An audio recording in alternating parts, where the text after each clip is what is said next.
Mashallah, brothers. It is Albania time. 7 minutes, dude. Only 7 minutes. Your country is not even worth 10 minutes, bro. You know how in high school there's always like that one little Oh man, he must have done that very young. 9 years ago, yeah. kid that just kind of keeps to themselves and sits in the corner. But then about 10 years later at the reunion, you find out they actually have a lot of friends and they're pretty cool. That's kind of like what Albania is. Damn, this is old content, man. 10 years ago. Look Now, you at know this. the drill. Before anything, let's dissect that flag. The flag is red with the black thing in the middle. Yeah, it looks kind of cool, As you man. can see, the Albanian flag is That's the actually closest we'll ever have as a flag for 140K in real life, man. pretty simple. It's just a red banner with a double-headed eagle. And What does that mean, just a red banner? That's kind of on offensive. top of it? The Sorry red we don't have 50 representing different colors here in bravery and Albania. courage, and the double-headed eagle is an emblem that the Albanians have claimed that they have historically used to identify themselves as a people group, even though there may be some other countries that would argue. In terms of its political geography, Albania is located in the South Balkan region, right north of Greece. Quite big, huh? South of Like, I know nothing about Albania. Nobody cares about Albania, no hate, you know? But Albania is pretty big. Montenegro, west of Macedonia, and Kosovo, even though Serbia will tell you that Kosovo is totally not Kosovo and it's just part of Serbia, but we'll discuss that in another video, and off the coast of the Ionian and the Adriatic Seas. Now, when it comes to Albania's borders, it almost kind of looks like every single country surrounding Albania is trying to take as much coastline away as they can from Albania. In the south, Greece is like, I'm just gonna take these extra 10 miles of beach. Oh, In the shit. north, Montenegro's like, Looks like we have a lure. We're gonna take that back. I'm just gonna take the entire Buna River. And even inland, Macedonia is like, I'm just gonna take the majority of the Prespa and Ohrid lakes and access to those lakes. Albania doesn't really get much regard. Now, unlike many of its neighbors that border the Mediterranean, Albania doesn't really have many islands that border its coastline. Albania has the best general at the start of EU4. In fact, there are only about 7 to 10-ish islands, most of which are small, uninhabited, or barely inhabited, They look like cool. Congo and Stilo Island in the south, which each only Looks have nice. one house on them, and most of the other ones are basically barely even the size of an IKEA. Looks nice. However, a lot of them do have a lot of cool historical ancient sites and landmarks on them, such as Ali Pasha Castle on Butrint and the 13th century monastery on Svanes Island. Except for one, Sazan Island. Sazan Island has actually played a very crucial role in Albania's history. It was taken over by the Romans, and then the Byzantines, and the Ottomans, and the Greeks, and the Italians, and the British, and the Greeks, but the Greeks didn't want it again, so they gave it to the Italians. And then the Italians finally gave it to Albania. It's a long story. To this day, Sazan Island is the only somewhat inhabited island, as the people living there are only there to maintain the former military bases that were built. In terms of its physical geography, Albania is about 70% mountainous, with about 25% of the land being arable for agriculture and farming, which, by the way, is a sector that employs about half of the entire population of Albania. Albanians take their agriculture very seriously. In fact, for a Take off chat. Wait, chat is on stream? Oh.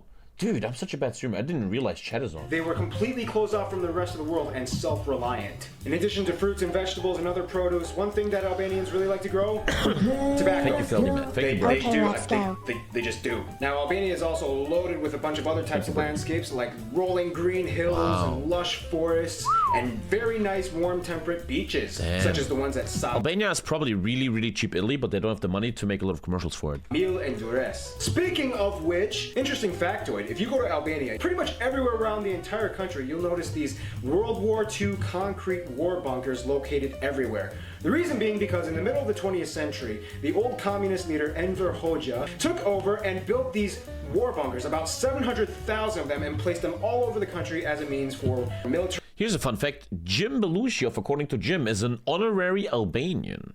Who's Jim Belushi? Come on, guys. James Belushi. James Belushi? Now, of Jim course, Belushi. that Jim costed the Belushi. country a lot of money that they pretty much didn't have, and it was a poor investment because they never really needed them. However, to this day, it's Building almost like a forts in little HOI4 when you I never get Spy attacked. game. When you go to Albania, see how many bunkers you can ChatGPT find. makers Albanian. Now, in terms of its demographics, about 85%, the vast majority of people in Albania identify as ethnically Albanian. Now, there are some minorities like Greeks and Macedonians and Montenegrins as well. The vast majority of people in Albania also speak the Albanian language, which is one of the most distinguishable facets of this country. The Albanian language to this day relates to no other Indo-European language branch in the world. That's cool. It stands alone as its own, and it's a very unique language. How is that historically describable? It also has a very interesting faith-based background. About 60% of the people identify as non-denominational or secular Muslim, and about 20% The Ottomans made that entire area so Muslim, bro? as Christian, mostly Catholic or Orthodox. Although historically, Albania at one point banned all religious freedom and was declared the very first atheist state in the entire world during the communist regime until 1992. Interesting side note, in Albania they shake their head to say yes and they nod their head to say no. The friend zone. This is where things get a little interesting because historically Albania has probably been one of the most socially awkward countries in the world. Shortly after Albania was relinquished from the Ottoman Empire, Albania kind of went through a few decades of not exactly quite knowing how to be Albania again. And that's when the Soviets came in. For a while, Albania was part of the Soviet bloc. However, during the Sino-Soviet split, which is something we will discuss all that drama in another video, Albania actually decided to side with China and not Russia, which strategically may have been a bad decision. The reason being because that made China Albania's only ally in the world. And it can get kind of hard when your only ally in the world isn't even close to you geographically. And to add on top of that, in the 70s, China was kind of like, look, Albania... So cute, these old videos, man. He's a huge YouTuber now, right? His camera is phasing out, the microphone is bad, everything looks pixely. This is 10 years ago, man. Makes me feel old.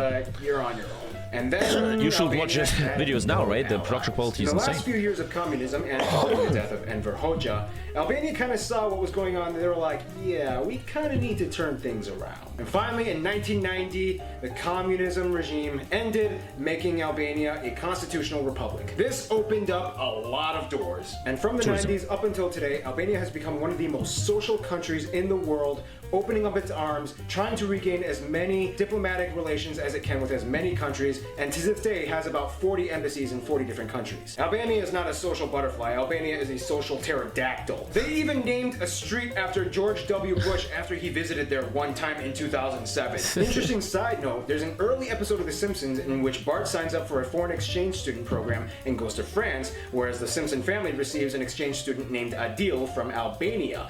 The episode was filmed in 1990, right before the fall of communism in Albania, and lightly portrays the tensions between Americans and Soviet-influenced nations back in that time. In terms of its best friend, Albania would probably consider... The Simpsons was such a big thing back then, man. A true religion. Everybody watches Simpsons. Now, nobody cares anymore. Thank you, Alejandro. Their best friend, considering that the vast majority of people in Kosovo are Albanians. Gotta support your brothers. In conclusion, Albania may have been that little reserved, quiet kid, and yeah, maybe they made a few bad decisions here and there historically, but they really started to turn things around, and you gotta give that for them. Albania.